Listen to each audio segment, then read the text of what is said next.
owner and managing director of Rojas Consulting Group. I think it just went live, but hey, hello, this is Carmen.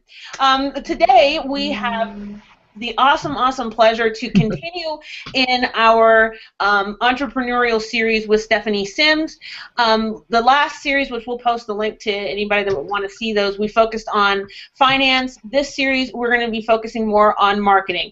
And so why we wanted to do this was we wanted to give entrepreneurs some really sound advice and some practical tips that they can use, and really a lot of it is going to be more what not to do marketing wise, so that you can be successful and you can make it with your business. So we're going to all introduce ourselves. If you're new to this program, all of us, I know I'm sharing this on Facebook and a bunch of other places. If you're watching this on YouTube or LinkedIn, just to share a little bit of my background, I've been in marketing now for, let's see, probably almost 15 years, and been a business owner for about the last 5 or so of those. And just really have found a home in business strategy and consulting, and I really do enjoy helping other people build their businesses. So that is just in a nutshell kind of my elevator pitch about who I am and what I think you guys can get from the show today. So I'm going to let Stephanie, my esteemed co-host, explain who she is and what she's all about, and then we'll move on to Sandra. Hey, Carmen. Thanks so much for having me back. I'm really excited about this series, too. I think Sandra is going to help us dispel, as you mentioned, bunches of myths about marketing today.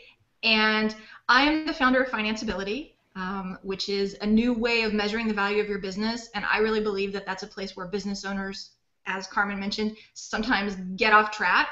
I think that knowing your worth is critical to being successful in business, and so that's what I'm really working on these days. If you've seen my G+ profile or know me from anywhere else, my tagline is that I'm a recovering investment banker. I worked in investment banking for about 7 years, and then I worked in a high-tech manufacturing company for about 10 years before I started my own business in 2007. So I've kind of been all over the place, but hopefully we're going to use some of that experience and help you guys out today. Sandra? Hi everybody, I'm Sandra Watson with the ABCs of Google+. That's the product that I push right now, I guess you could say, but definitely it's all about me in the end. I've done a number of things. I love business. I love the thrill of marketing a business, and I love the thrill of watching it go from nothing to something, or from something to more. And I just think that people today need to look at the possibilities that they can have because of the unsureness of the economy at times. I think it's nice to be able to depend on yourself a little bit more. And I've done that for a very long time. For the last 25 years, in fact, that's what I've been doing. So hopefully we're going to have a very lively discussion today. Sorry, judging by the green room, I think we will have a lively discussion today. And I wanted to share just a little bit as to why I asked Sandra to come on. Sandra Watson has, a lot of people know her around here on Google Plus because she's so versatile and so well-spoken when it comes to Google Plus and how to do Hangouts on air. So if any of you are considering it, I would highly recommend her to help you get that set up, and we'll allow her to post links and all of that fun stuff so that if anyone wants to get in touch with her, do it. But the reason why you're seeing this show is because Sandra helped me. So I would definitely recommend that you seek her if that's something you're considering. But the other reason why is because she's known for the ABCs of Google Plus, but she's also a very skilled business owner and a very good entrepreneur. And so to brag on her because she's just too humble to do it herself. Anybody that I think has successfully owned 5 businesses, and has been able to, at the end of it, walk away not only profitable but happy and well-rounded and still loving life, you're doing something right if you can do that. The businesses haven't killed her, and she's still happy and married. And all of those things that those of us who are still kind of in an earlier stage of entrepreneurship are still combating with. So I wanted to bring her on so we would all know there is still hope that we can come out of this on the other side. But she's also raised a family and done all of these things that women business owners often have to struggle with. So I found her to be someone to be extremely useful and would be able to help us answer a lot of questions. So that's why I invited Sandra, and again, we're looking forward to a great conversation. Just to remind everybody, if you're watching on YouTube, Facebook, or any of the links that I put out on LinkedIn, you can comment in YouTube. Just post your comment in there. It comes up in the stream that we see here on Comment Tracker. So if you've got questions, please just go ahead and post them there. And of course, those of you on Google+, you know how this works, but just add your comments. We do have Comment Tracker, we hope. It's working. It looks like it. So we hope that everything is working. So if you've got questions for Sandra or anybody else, please feel free to ask them. All right. So let's get into this. Sandra, we were talking in the green room about, let's first just talk about business strategy in general and maybe your entrepreneurial strategy. Are there certain things that you look back at now and say, thank God I did it this way?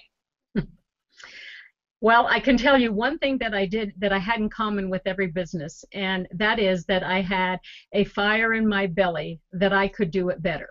That was one common thing in every one of the businesses, that it wasn't just because there was an opening in the market and this one might do well and people said, well, you ought to go into this. It was something that I was passionate about. I felt that it was something I could do.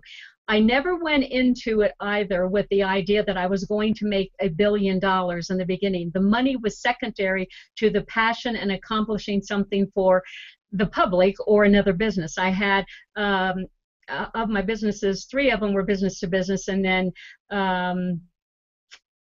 one of them, I can't even remember now, 1 or 2, 4 might have been, I'd have to go back over, but business to business and then business to consumer, B2C. And it was always the end user, whichever that was important to me, that I could offer them something better than what I was seeing being offered in the marketplace.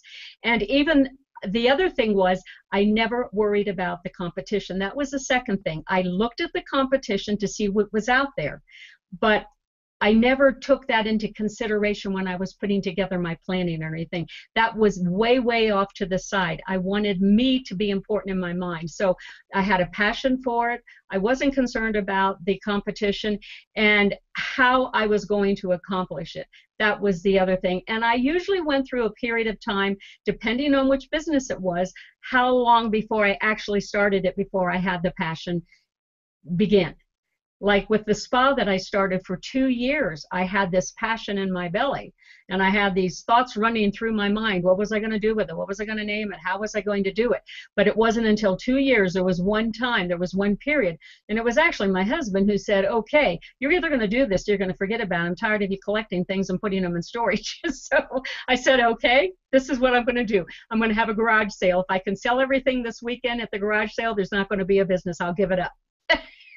Well, it rained all weekend. We had no garage sale, so guess what? The business went on. So that was the 2 things that I can tell you was consistent. The third thing that was very consistent and very important, I always had a plan, a business plan, if you will.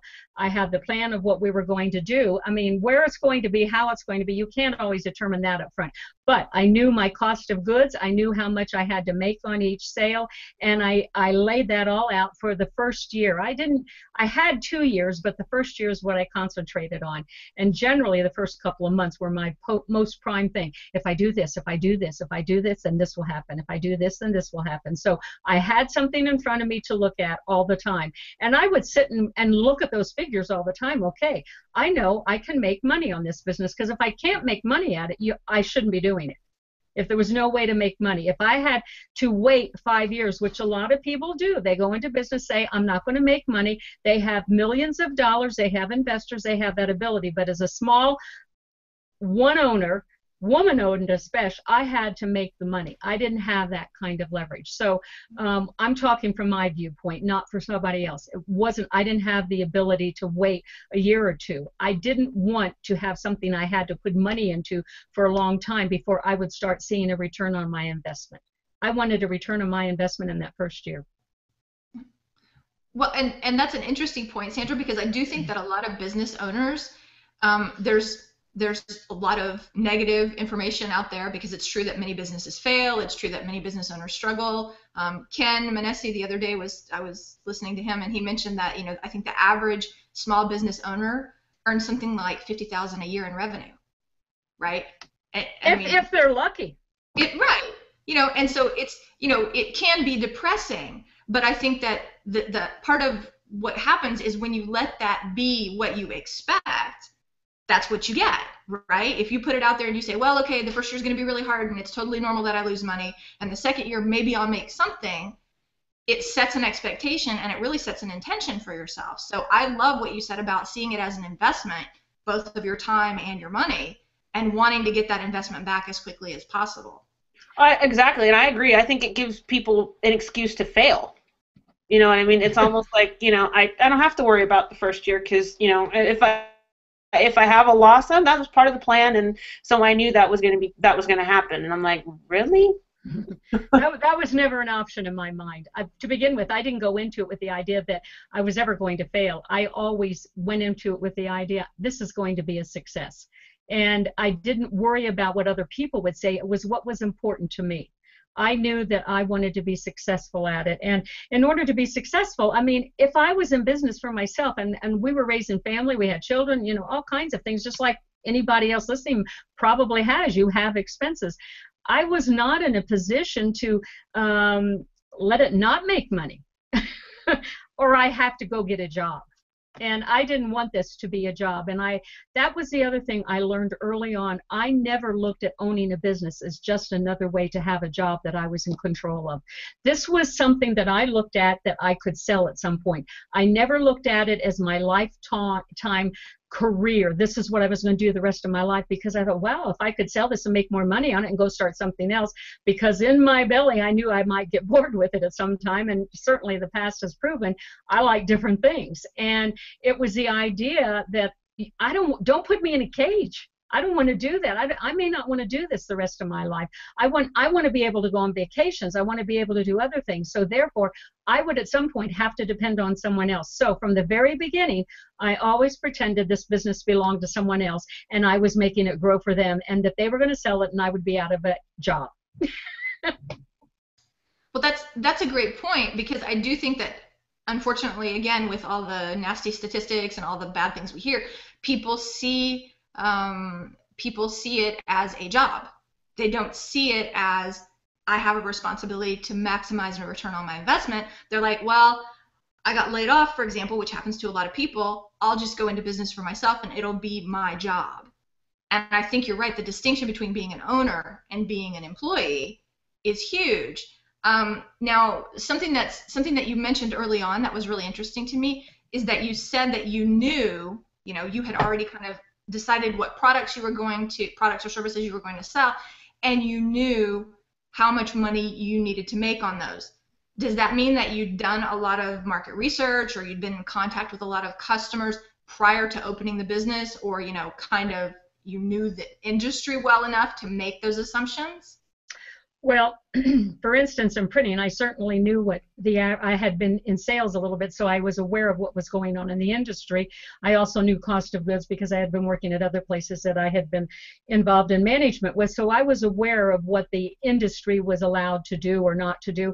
But I also was around some pretty smart business people at times, and I listened to some of the things they said. So yes, I had a pretty clear picture in that business in particular what I could sell it for, the cost of goods, and it was manufacturing. So let me tell you, that's a hard bug to get into in the beginning. I mean, if it's your first business, that's a fun one. And then my other one that I'm going to use as an example was the spa. I knew what massages, because we did only massage in the beginning. That's what we did. And I knew what they were selling for, and I knew what the competition was coming in and what they were doing. But I also knew what people said about what they would like with massage and what they would like to go and spend. And so I had a pretty good idea. The interesting thing is that no matter what idea you have, that's what you start with, but you may have to adjust it pretty quickly. And you have to be able to have that in your plan is, okay, if this one doesn't work, what's my plan B and my plan C on my financials, on my projections, if you will. I always had really definitive projections. I played with those a lot. You know, I'd say, okay, and I had someone, this is another key thing. If you're not good in that, find somebody that's good in it, that can help you with those, because I wasn't that great with Excel in the beginning. I didn't know how to do some of that stuff. So I found someone that was, and they helped me, put together this Excel spreadsheet so I could sit during the day and I could change certain things and say, if I sold this many in a day or this many a month, then it would give me this. Well, what if I did this? Okay, it would go down here. So I was able pretty quickly to put this picture in my mind of what my parameters might be and what I could not go under. And if it turned out that I would have to go under that cost, I would be losing money, because I knew what the cost of goods was going to cost. I knew what I had to pay for paper when I had the printing. I knew the bills for ink. I knew the idea for pressmen, the employees I was going to have. Same thing with massage. I knew how much therapists, blah, blah, blah. You have to know how much you're going to have to put out of your pocket. The other thing is I knew how to calculate cash flow versus money in the bank. Yeah. That's a real good one, because a lot of people say, wait a minute, I have $20,000 in the bank, I'm going to go buy a new car. Well, what are you going to have to pay out in that $20,000? So right. Well, and I like that. I think, again, this is, on a holistic level, these are things that a lot of times business owners don't necessarily get all the way through. They like the idea, hey, I'm in control of my schedule and it's going to be really great, nobody's going to tell me what to do, and then it's like, oh, but all those bills, now it's me. So I think there's a hugely important lesson here. But what was interesting to me is when you were talking about all the things you knew about the industry. I know we're focusing on marketing in this series, and to me, that's one of the roles that marketing can play, right? A lot of people think of marketing as it's how I sell my services, it's how I get people to buy my stuff. But I think marketing actually is also a great way to get information, because if you're out there mixing with the people who could be your clients, or seeing who your competitors are and all that kind of stuff, that's when you get the feedback you need, like you said, to say, okay, this is my plan A, then this is my plan B, and this is my plan C. If you just go with plan A, you're dead.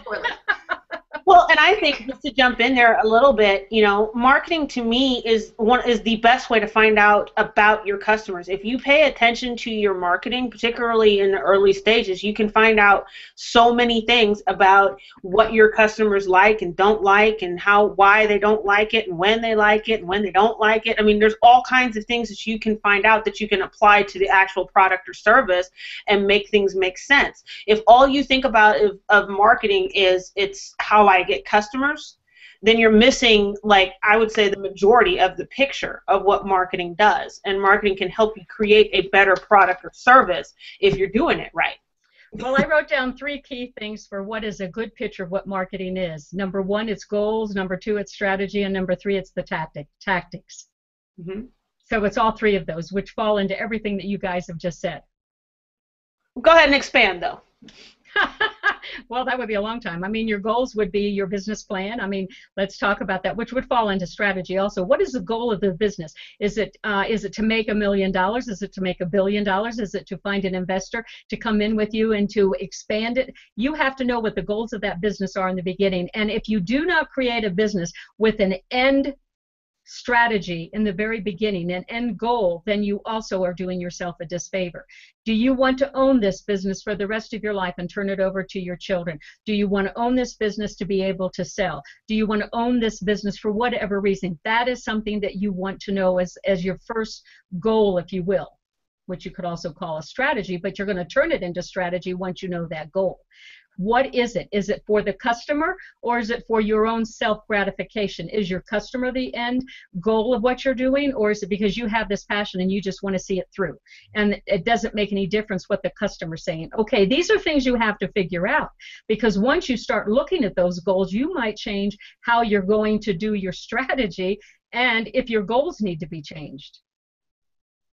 Okay? And then, okay, Stephanie, you wanted to say something? Oh, no, I was just going to say, it's interesting because, yes, you need to have a goal, exactly, like I want to own this thing and then pass it on to my children and whatever. And I think a lot of people, and I think it's because maybe they're afraid of the money part, because it seems kind of opaque and they're not really sure. And I say this as someone who talks about finance, so of course I'm sensitive to it. But they don't want to come out and say, a lot of people don't want to come out and say, I want this business to be worth $1 million in 5 years. They feel bad even if that's what they feel on the inside, they feel bad, like writing it in a business plan or, putting it in their calendar or something. And I think that is where some people get off track too. And then they go back into well, I'm okay as long as I can meet my needs, as long as I can pay my bills and I can help people, that's all right. And that's when things go really, really wrong, because they've lost sight of what their real goal is. Well, and you often hear the phrase that, people are more afraid of succeeding than they are of failing. So it's not that they're afraid of not making $1 million. It's almost like they're afraid of what's going to happen when they do make $1 million. Will my friends still, be my friends? How will my family treat me? How will I be different? All of those things that they worry about. And so they don't. And so they get comfortable with this idea of just, yes, I have to turn a profit, and, but that's not my goal, and I'm in this because I care about the planet and all of the beauty pageant things that people say as to why they're in business. And it's like, really, okay, get down to the bottom line, and the point is you are trying to make money. If you are not in this to make money, go have a hobby. Start a nonprofit. Right? It's like, if you really don't want to make money, then you need a nonprofit. You don't need a business. But even nonprofits have to make money. It's just that they reinvest them, of course, back in the company. I mean, you understand that. But, even nonprofits have to make money. Well, but most people see that as a different, you know what I mean? It's a different category, because it's not making money, it's donations. So some people, I think that some people just have this kind of block in their head about not actually going for their goals. And so, I think it's interesting. Okay, so then the three parts then are loyalty, customer retention, and customer acquisition. Okay, so when you are going further to that, that's the other part of marketing. Those are the three things that you want to achieve. The loyalty is, okay, I want you to be loyal to me. I want you to like me. For what reason? I want to develop a relationship with you. So if I don't develop that loyalty, that relationship part, it's not going to happen. I'm not going to get retention from somebody that doesn't know me very well or doesn't know how I do business or anything. That's what happens from developing the loyalty. And then the other one is the customer acquisition. And really, if you think about it, maybe customer acquisition should be number one, because you can't do any of these others unless you have the customer. But, they kind of meld together at different points. But those are the three things you want to think about when you're talking about starting your business. How are you going to do that? Then comes the strategy of it, and then the tactical part. For me, the tactical part was always the fun part. I love that. Okay, Carmen, you're thinking. Well, and I'm one of those people that when we're developing strategy, whether it's for us as a business and a company or for the clients, I really like different models and how they're doing them. I'm a huge fan of the lean startup. I've been playing around with Steve Blank and the business canvas and how that all works and trying to make that. But I think that at the end of the day, the point is that a lot of people miss, and we're going to get more into detail on marketing strategy here in a second, but you have to write this stuff down. You have to force yourself through these thought processes of how will I do this. If you don't, then you're kind of flying by the seat of your pants, and with the odds of success already being kind of tilted away from you, why do that? I mean, why make it even harder for you to get to where you're trying to get to, without actually forcing yourself through the mental process of actually thinking through these steps and writing them down and putting them into some kind of a concrete. If you don't like writing, record yourself, but put something down so that it's recorded and it's there and it's tangible and you hold yourself accountable to it. And I think that's part of where, if you can't do that, find somebody that you can work with, that can write down. You can just sit for having coffee or whatever, have them take notes and then come back and give it back to you. And if they charge you, fine, it's well worth it. If this is not your forte, I mean, I'm one of these people, you tell me to write an outline, I get sweaty hands. I just, it's a block in my mind. Now you think that is really silly with what I've done, right? How can I have sweaty hands over an outline? So I have people do that for me. If I need an outline, come on, do me an outline. I don't even, I don't want to do it. That's not my love. It's not my passion, and my brain just doesn't go there. So if your brain can't go there, what you're saying to them, somebody else can turn into a really nifty little outline and plan for you. And then you say, oh yeah, now I'm starting to get the picture. Now I see what you mean, what I need to do. Then you can play with that and go forward with it. But we get hung up so many times because we're not able to do it all, instead of asking people to help us. And I think that was probably the best thing for me that was ever. I started a printing company. I did not know how to run a press. I did not know how to do a cutter. I didn't know how to do film. I didn't know how to do any of that. I knew how to sell, and I knew how to organize things. I let other people do the good things. And so I didn't know how to do bookkeeping. I hired somebody that knew how to do that. I learned it pretty darn quickly. I can do that all myself now. But in the beginning, no way, Jose. I got good people around me to do the things that I couldn't do. And that was why I was able to be successful at making money. Don't you think, Sandra, though, that some of that comes from the this investment mindset that we're talking about? Because I think a lot of people look at any kind of expense, and I say this as somebody who struggles with this too, right?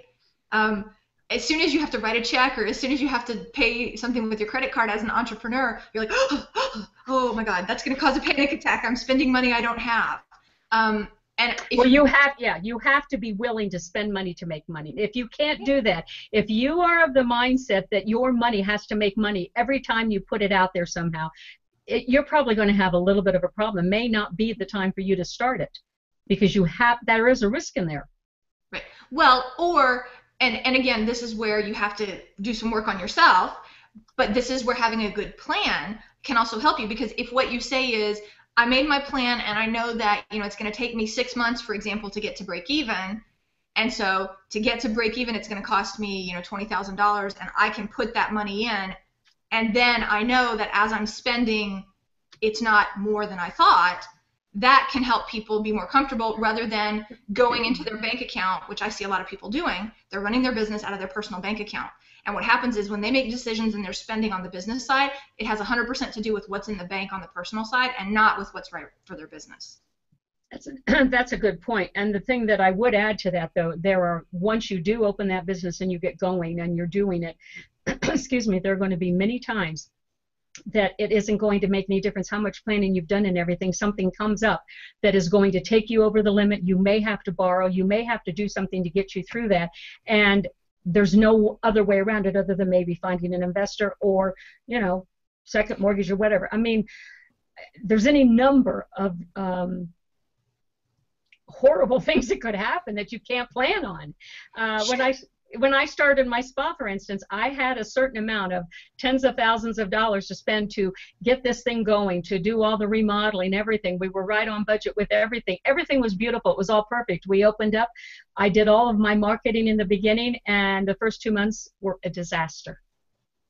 You say, build it and they'll come.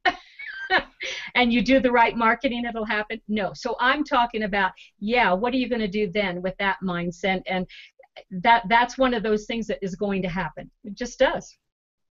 Well, and that's where the fact that you weren't already in debt for all of those things you'd done before. No, exactly, and that's planned it out. Yes. Kept you from freaking out and saying, no, that's it, we're closing after 2 months because it didn't work and I have to stop. Well, I did freak out. But privately, right? In the comfort of your home. No, and exactly, because it was at that point, it was totally out of my plan. It was not in any of my planning that this was going to happen. And then it was like, what do I do now? Because this is a crisis. And it was the first time I'd actually ever had something like that. So in all of my past, never had anything like that. Accidents, surgeries, everything. I still could have the way for and the why for to do it. Now all of a sudden I didn't. So I had to come up with another strategy. And so you have to be able at some point to, and that's where marketing was the savior of the business.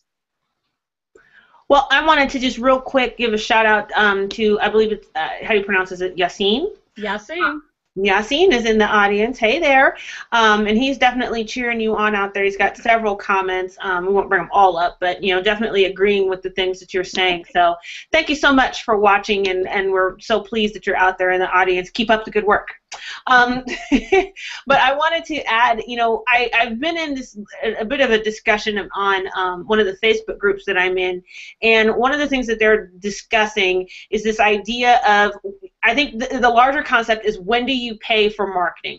So, for example, if you're paying for a website, there's now a lot of DIY websites which are personally the bane of my existence.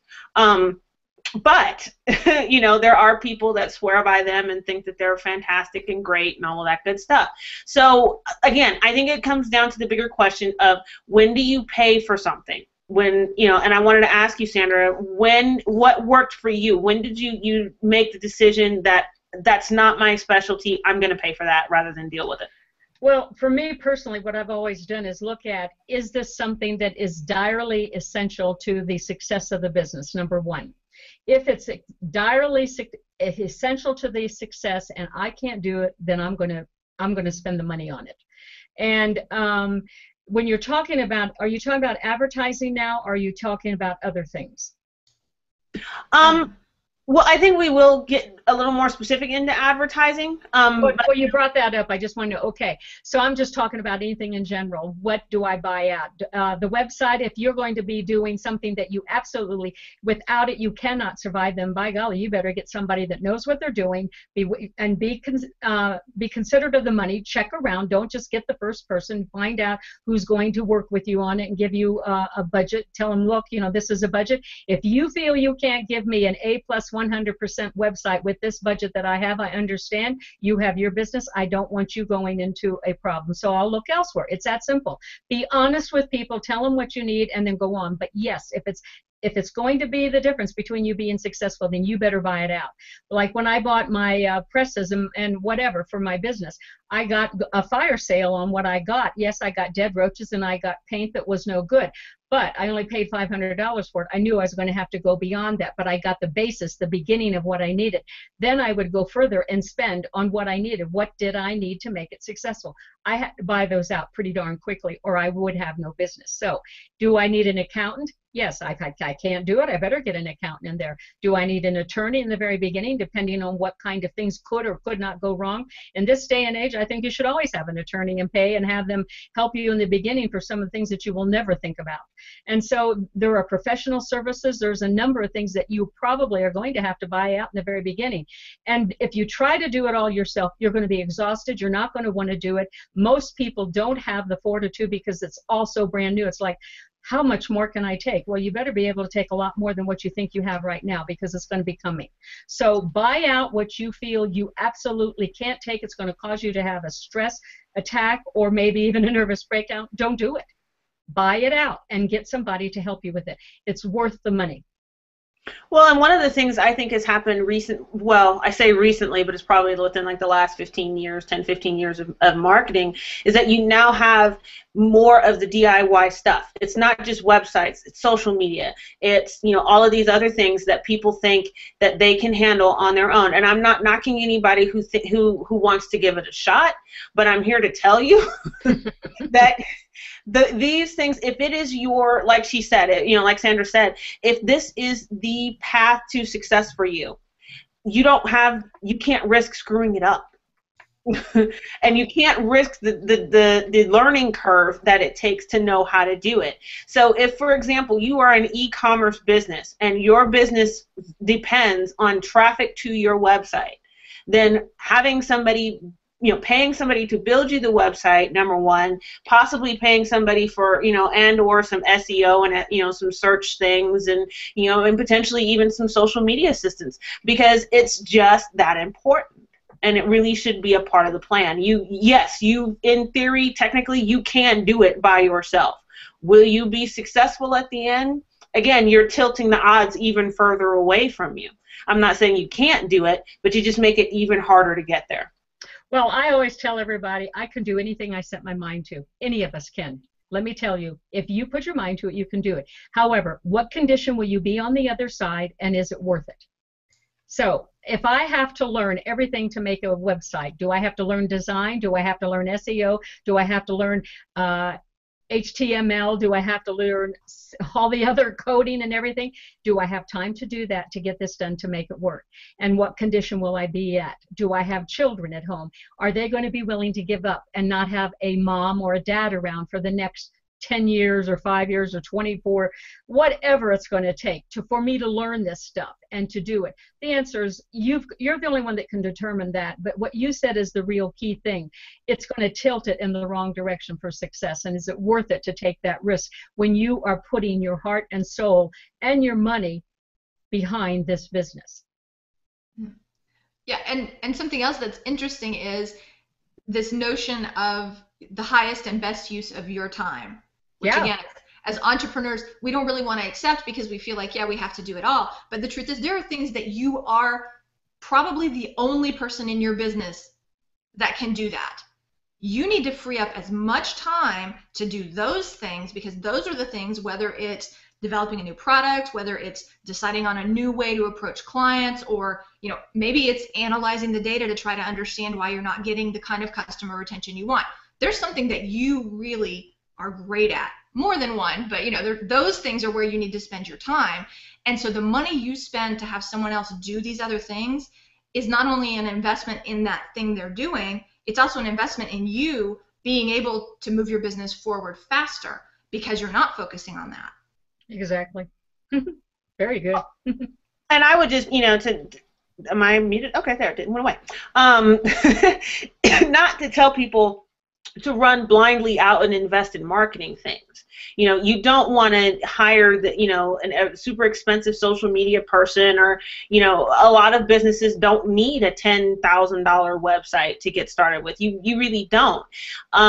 But you do need to, I think number one, the step that you have to have in your brain is that it's okay for you to spend on those things. Give yourself the permission to do it, and then go out and figure out the best way to do it. Set a budget, and then figure out what's going to be the best way to accomplish that thing. And as someone who, we do website design, we do a lot of the things, marketing things, and I love it when I go to meet with customers and they say, here's what I have to spend, how can you help me?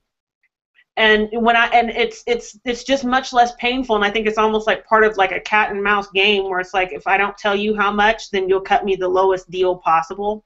If I let you think I only have 2 nickels to rub together, then then I'll somehow get a better deal, and no, that never works. Well, and Carmen, I don't know, some of that may be again, this notion of what you're trying to accomplish. Because if you're not clear on what you want that person to do, then it's hard to get your money's worth, right? And so when you go to them, you can't just go to them and say, I throw up my hands and I quit and I need you to fix this. You need to go to them with a very specific thing. For example, I need a website that lets people pay with PayPal and has, the ability to attract, to get me on page 2 of Google for this particular set of keywords, or, for this type of market. Mm-hmm. Those are 2 things that someone can give you a good price on. You'll be able to get a comparable bid from multiple people. Mm-hmm. And then you can make a good decision. Whereas if you go in and you just say, oh my God, I don't know what to do. Well, if you have someone who's really trying to help you, they may give you a really lowball offer, but not give you the help you need. Or if you've got someone who's really trying to gouge you, they may say, oh, you need my $10,000 website. So, again, in the notion of investing, I think it's really crucial to understand exactly what it is you want them to do for you. So, you can't just go out and say, I need help. You need to be very specific about, I need help to do these particular things, and then make the wise decision about who you're going to work with. Yeah, I would agree. And I again, I can't make it any better, so I'm not going to try and rephrase what you said. But I agree. You're dead on there. But I did want to bring up a question from our friend Yassine real quick. And he's asking, would we really suggest people to have their own businesses today? Is it all worth it? First thing, with any personal idea, business, simplify. And I'll let Sandra answer that. And you tell me, Sandra, what do you think? Oh, I think it's even more imperative in today's. I don't think there's ever a time that it's not a good idea if somebody really wants to. Now, if they're doing it because they've heard that that's a good thing to do, and again, they don't have the passion, they don't have the fire in the belly, then no.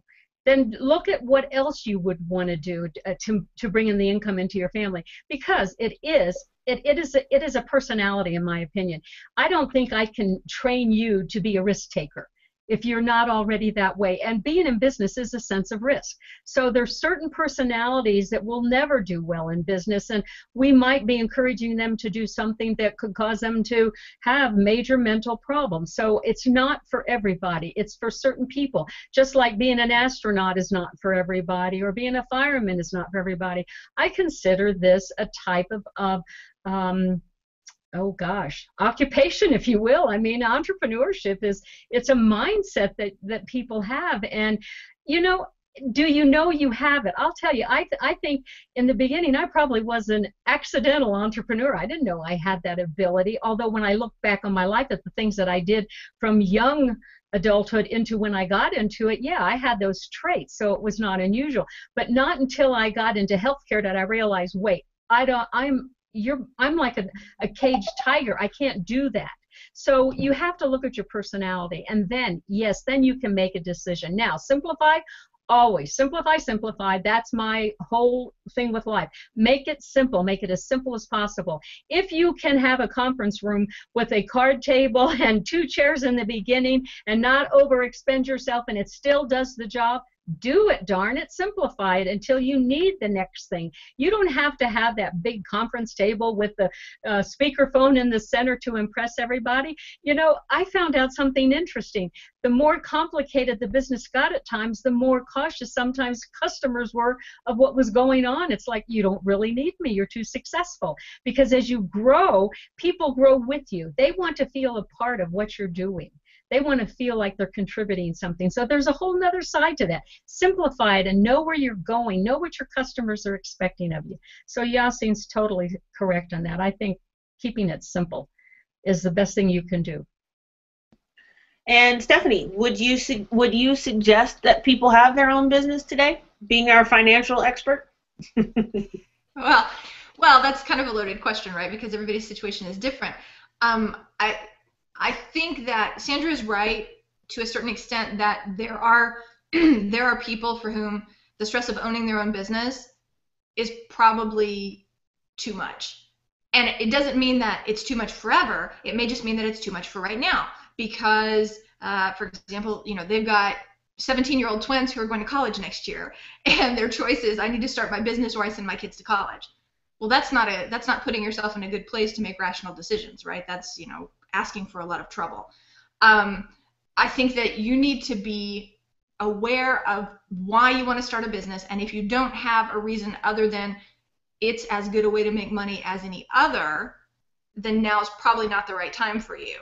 And, you know, as Sandra mentioned, maybe it's never going to be the right time for you because you just don't love that excitement, that feeling of creating something, which is perfectly okay. But I think that another element to understanding if it's right for you to start a business now is also to understand where you are personally, right? What's your personal financial situation? And don't start a business by default, because I think that sometimes happens. People can't think of anything better, and they're tired of pounding the pavement to look for another job, and they're so fed up where they are that they say, well, I don't really have a clear idea, but anything's better than this, so I'll start my own business. And then they're surprised when things don't work out. So as Sandra mentioned, you know, this idea that she had this spa in her head for 2 years before she actually spent money on it and started investing in it. If there's something that's in the back of your head saying you could really help people this way, you could really make a difference here, you could really make money here, and it just won't go away, that's a pretty good indicator. If you're not feeling that, then, you know, again, maybe you let it rest for a while and come back to it later. I always say don't let anybody tell you if you don't do it now, you can't do it, because that's like a car salesman tactic. Right. If you can't sleep on it, it's not a good deal. No. Yeah, I've personally done that, and we've gotten much better at that in our own personal finances.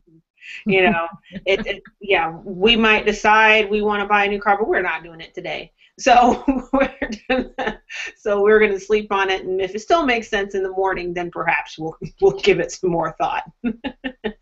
But I think to go back more towards the marketing side and things like that. Now, Sandra, being as good in Google Plus as you are, just kind of there's this idea of people trying to monetize their social media presence. Do you really see that and now looking at that from a business strategy lens, is that going to work? I mean, for by and large, are there really going to be a lot of people that are able to turn their social media presence, be it on Google Plus or Facebook or wherever they are, into a business? Well, well, you have, so I guess that's a loaded question. Well, sorry. No, it's not a loaded question. I think the thing is, it's probably as the same correlation of starting a business, quote, in real life. What amount of work are you willing to put into it? What is your determination? And how are you different? One of the things that I was thinking about this morning, what is the very first thing you need to define before you ever start that business? And in my opinion, forget the money, forget everything else. It is, how are you going to define yourself as different to your competition? That's the one time I considered my competition. How am I different? Because if I can't make myself different than every other online marketer or every other business that has brick walls or every other anything that is a business, services or whatever, I'm not going to be successful more than likely. I might have another job that will bring in money here and there and everywhere, but I might have to take another job to support that because it's not going to do what I want it to do.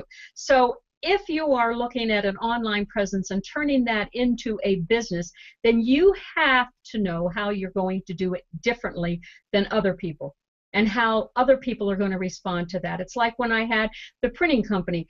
There was a printer on every corner. I could put that online and say, okay, look how many printers sell printing online. How am I going to be different online?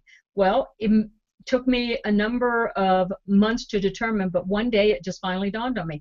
I was going to be the printer for professionals. I wasn't going to be the printer for everybody. Everybody, if I looked at it that way, they were going to look at price, they were going to look at delivery time, and etc. I was not different. But if I'm for the professional, we're going to do certain things because a professional looks at things differently. They attribute different things. So if you're going to be an online social media specialist, how are you going to be different than every other 10,000? In that case, if all 10,000 of you can come up with a different way, I'd say, sure, you can turn it into a business. I'm not going to tell you you can't. Well, and I've often, and it's one of the questions that we first start out asking our clients is, how are you different? If you're not faster, cheaper, better, than your competition, I really don't know why are you in business then? If if you can't differentiate yourself, and it's amazing how difficult that question is for a lot of people to answer.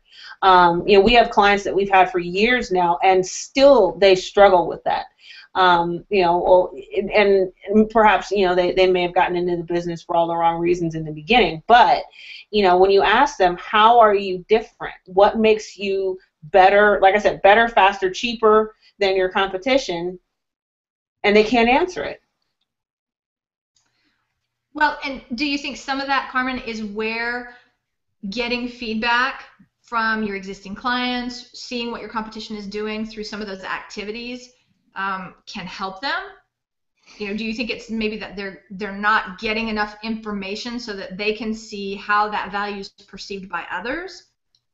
I think part of it, for the few that I'm thinking of specifically, and not to put them totally on blast, but I think for them, they didn't think of that at the beginning.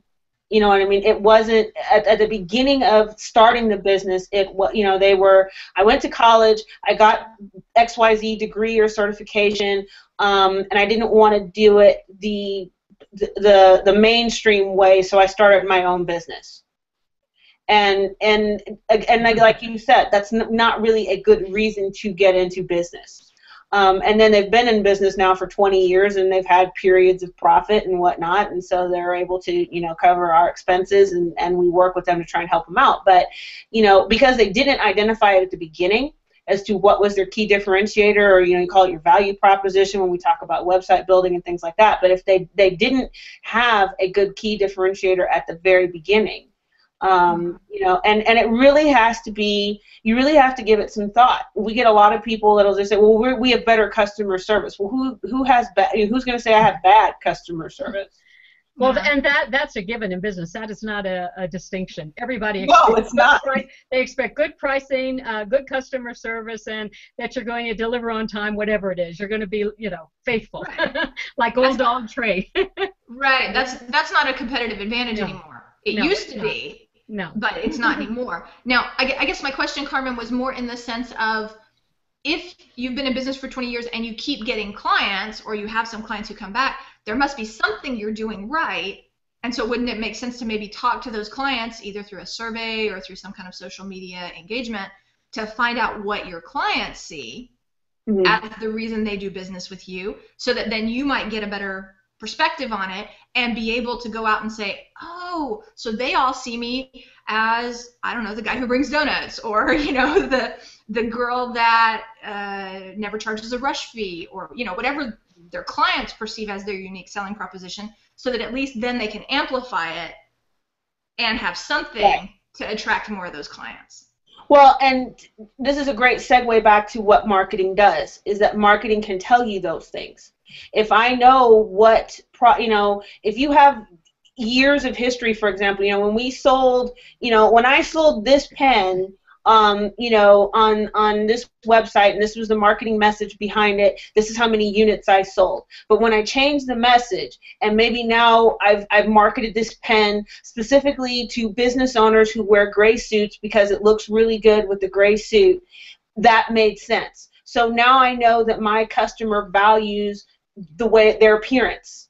So if I then market things from that perspective, then I should be able to retain that, and that's the key differentiator, is that I can sell things according to your appearance rather than functionality, for example. I mean, there's a lot of different ways, and that's not the greatest of examples, but using your marketing can really help explain that and flush that out. A lot of businesses don't pay attention to it like that, and so it's always been just my marketing works or it doesn't. Well, and the thing that I'm going to say about that, to me, that's not necessarily marketing. That's just necessarily an effect to the cause. You had these pens to sell and people bought them and they knew about you. It wasn't that you marketed them. And I think that the whole marketing side of it is a totally different thing than just letting events happen.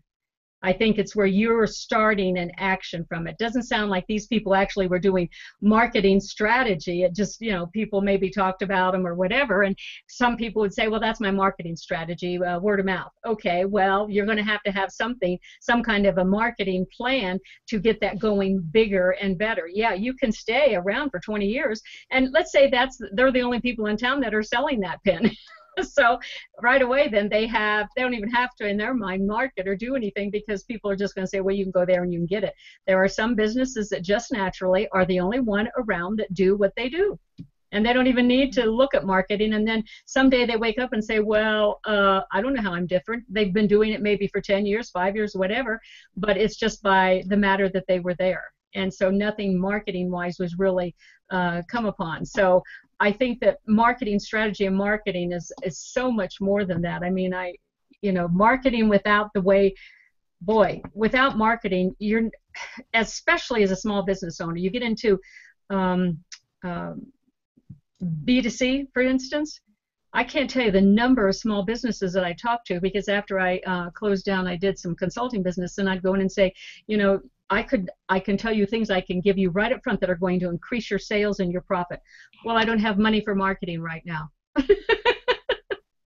Okay, well then, do you need more business? Yes, but I don't have money to spend for marketing. Well, and I think, one thing, and it's just a small pet peeve of mine, and I know we're starting to run up on the end of the show, so I'll move quickly. But, I love the show Shark Tank. Oh, I did, yeah. I'm a bit of a nerd, and that's like one of my favorite shows. But one of the things that I hear entrepreneurs say that it makes me want to reach to the TV and wring their neck is they're presenting to these venture capitalists, and part of the pitch is, and I haven't spent anything on marketing. And I'm going, what? Why, if you had, maybe you wouldn't be standing here trying to, selling off parts of your equity if you had just spent a little bit on marketing. And you would have the money that you would need to do whatever it is that you're trying to do. If you had done that, it drives me crazy. Every time I hear that, it just makes me want to choke them. Well, I have a really good theory on that, and that is that I think most people don't even understand how to market, what it means. What is a marketing campaign? How do I put it together? What is marketing? I mean, we can talk about marketing strategy. We can say, okay, I want to send out 5,000 postcards this month, or I want to send out 10,000 that month. But then the whole strategy part of it is really the core value of the marketing itself. If you don't have a way to implement that strategy, you're never going to be able to call it a marketing plan. You have to have something behind it. I'm just going to give you a real quick example. I don't know, are we going to go over, Carmen, or are we going to stop right on time? We can go over a few minutes. I know I hate to do this. I've got another meeting to run to. Okay. We can't go hugely well, over. I'll try to make this real short. But for one thing, when I had the printing company, I noticed that nobody else in printing, everybody says you need a brochure, you need this, you need marketing literature. Vistaprint is all about that, getting your marketing message out. But then the other side of it is, how many people that actually tell you you need that actually do what they tell you you need? So I looked at it and I said, printers don't have a brochure. They're telling everybody to do a brochure, but they don't even have their own brochure. So now listen, this is a small business. This is my second year in business. I went out and hired some people that I knew had, good reputation to do my brochure. The bottom side of it is this brochure, the printing of it and everything cost me $28,000, small business. Okay, what did I do with that small brochure? Number one, it won me an international top award for self-promo of a printing company in the industry. Number two, it got me accolades in the area for what I had done. I now became up with big boys, if you will. Number three, it got me clients. But then what did I do with that brochure beyond that? I came out with bookmarks that had part of that brochure on it. I did postcards from it. I did a coloring contest from it. I did little boxes with jelly beans in it that said different things. I went on and made that a full campaign, and within a year, people knew who we were because of that marketing venture. It gave me brand awareness, it gave me customers, and it gave me loyalty. And they could hardly wait to see what we were going to do next. So that's the kind of thing I look at advertising as, or marketing, if you will. It's not just the fact of talking about strategy or what is your plan or anything. It's like, how are you going to excite that base about you because of the marketing you're doing? If I could say anything, it's that. How do you imply the emotional side? When we did one where I was taking out our coloring book, our contest. We gave away a trip to Mexico for 2. We took out bubble gum with it because we used little bubbles on our from the washing machine. That was part of it. It was quality printing without getting soaked. And so it was called the creative cycle, and then we had different parts of it. And so when they would look at the bubble gum, you may not chew bubble gum, but let me tell you, every time you looked at a piece of bubble gum after you saw our campaign, you were tasting bubble gum in your mouth from childhood. You were blowing bubbles in your brain. You were reliving that experience, and you would think of the name of my company. And so that's the kind of thing that I talk about advertising and marketing with, is how are you implementing it past that? And I could give you more stories, but I told people I would give them a little bit of a tip, so I felt like I needed to add something there. I'm done. Thank you. Go ahead, Stephanie, you got a question? Well, I just wanted to ask kind of what are the elements of marketing strategy, but I think you kind of covered them for us, Sandra. We need to find a way to tell a story so that people can connect with it, but we also need to show our clients what it is that we offer them. If we've got those 2 elements, is there another piece that we're missing in the way that we approach marketing? Yes, of course, I'm going to do direct mail, I'm going to do all these other different things, but when we're putting together our strategy, are those the 2 things we need to concentrate on, or is there something else? Well, name the 2 that you said again. I said basically we need to have a story so that people can connect with us. Whether that story changes over time or whether it's a consistent story through all our marketing, that's up to us. But then we also need to explain to our clients through the story what our unique value is. Well, I think you have to create an emotional connection with one of the 5 senses. I think that's very, very important. That's one thing I always did. You know, taste, smell, etc. Hearing, seeing. I think that you have to be able to connect somehow an emotional connection to that sense, because otherwise it's hard for them always to remember. Sure, the story's good, but if I add some kind of one of those 5 senses to it, it solidifies it. Like in the jelly beans, we did, it was called the creative cycle. So it had a picture of a washing machine with a man in the front of it and bubbles around him and everything. When we took out the little boxes, we told them that we were safe for all colors. And inside, originally, I only had black and white jelly beans because I was pushing black and white printing as opposed to 4 color. We got in a new press and we changed them all to colored jelly beans, and we took them out and we put on the box. We're now safe for all colors. And so people then associated jelly beans, and they would call us up then because they wanted more jelly beans. We also put jelly beans in white gloves, and we said, we give you the white glove treatment. And then we would put it out with a bow on it, and we'd put it down here, and we said, you can feel safe that with us you will be able to use all of your fingers instead of just one when you're finished dealing with us. Okay, so we were putting the senses with it. They could taste those jelly beans. So again, it's the senses along with the other 2. Right. Okay.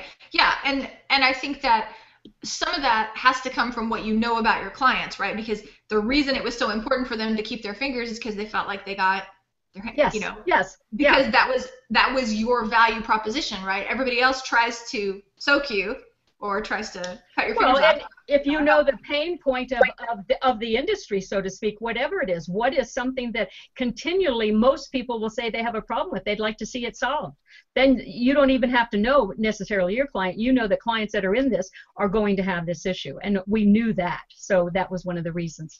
Yeah. Okay. Yeah, I mean, I like that. It's, for someone who's not a marketing person, I'm always looking for ways to be at a high level, because I have a tendency to get buried in the weeds. So I really try to stay high level first and then work my way down. So. Well, the other thing I always say, go and ask a child what they think about it. You know, I was talking to my granddaughter not too long ago, and she loved bread, and I said, if you could sell this, how would you sell it? What would you call this bread?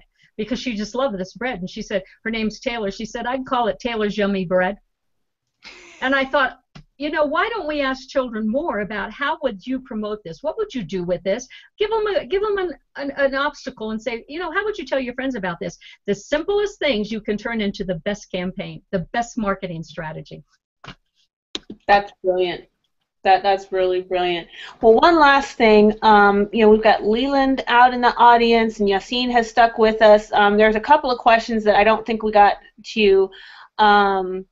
And I'm sorry, I'd have to read Leland's comment. It's a little bit lengthy. But he's saying, you know, marketing positions the company in the mind of the target prospect in such a way that the prospect believes that you are the absolutely best solution provider to meet their need, and your brand is exactly the one they want to associate with your business. And I think that's a very good way of summarizing all of what we were saying about your marketing strategy. And our good friend Yassine was commenting, or he had one last question, is the real market people who can't really pay and be affordable to them so we can help them in their freedom of being an entrepreneur? I'm not sure I understand what his question is there. Do either of you get that one? Well, I think he's wondering, in the real market, do we charge everybody to give them the information that they need to be free to be an entrepreneur? I mean, that's why I'm taking it. Yassine, if that's incorrect, you know, come back and put it into the stream and we'll answer it afterwards for sure. But so we can help them in their freedom of being an entrepreneur. So because they really can't pay and it's not affordable to them. Yeah. And I'm not sure. And if that's the case, if they can't pay, if they need some help or whatever, I think that you can always find the right source if you're really passionate about it. You will find that, whether it be through something that the city's offering, the state's offering, or your local whatever, or a friend might give you the name of somebody. Say, you know, what we concentrate comes about. Whatever we think about comes into our life. I'm a firm believer of that. And if I'm really having a problem with something, if I keep saying, okay, where do I find it? Where do I find it? It's going to be there. Well, oh yeah, one other thing I was going to say, you know, if you're running a business, something to also keep in mind is it's great to want to help people, but you actually have to have a viable business to be able to help those people. And so, yes, it's I think there's a lot of opportunities, for example, through blog posts, through discounted products and or services, ways that you can help people, but you really need to make sure that your business is viable so that you can offer those opportunities. Because if what you do is you focus 100% on a market where nobody can pay you, well, then we're kind of back to the model of either a hobby or a viable business model. And again, not that there's something wrong with that, but you just need to make the decision, right? In which case you've got to find some other way to pay your bills. Absolutely. Well, we are a little bit over. Thank you for those of you that hung in there. There are a few left in the room. But I also wanted to let everyone know next week we will have a different topic and a different special guest. And thank you so much to Sandra. I think she just lovely. My grandma, loves to say that. She's just lovely. And thank you, Carmen. I thought this was chock full of advice, and again, anytime I can sit at the feet of someone who is experienced and is knowledgeable about all of these things as you are, then that's a very special opportunity. So I really appreciate you sharing that with our audience. Anything else, Stephanie? I don't think so. We'll see everybody next week, and thanks again, Sandra. It was, as always, a pleasure to hang out with you. Thank you. And, it was great. Hear all the cool things that you've done. and you know what? Life is fun, and there's always more. Whatever you do, I always look at it. Today is what today is, and then the future, who knows? It's just exciting. Awesome. Well, thank you so much. We're going to end it here. If any of you have any questions that we didn't get to, please make sure they're posted there, and we will make sure and spend some time over the next few days going back through and answering all those questions. So every question will be answered here on the X. Thank you very much. We'll talk to you later.